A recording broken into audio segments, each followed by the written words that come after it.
Say mayong buntag, Dudong. Mayong buntag. Asa man kagikan gani? Gym. Sa gym. Unsa mo?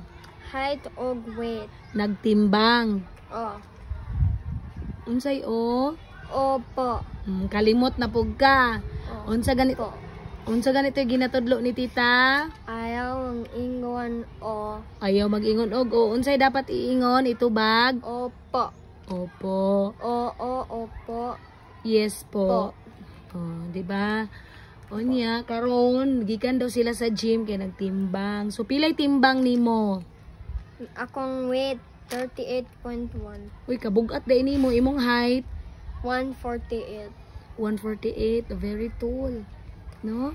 Kagamay ano. Kagamay na siya. Oh. Nanapod siya sa uni, gamay na siya. Opo.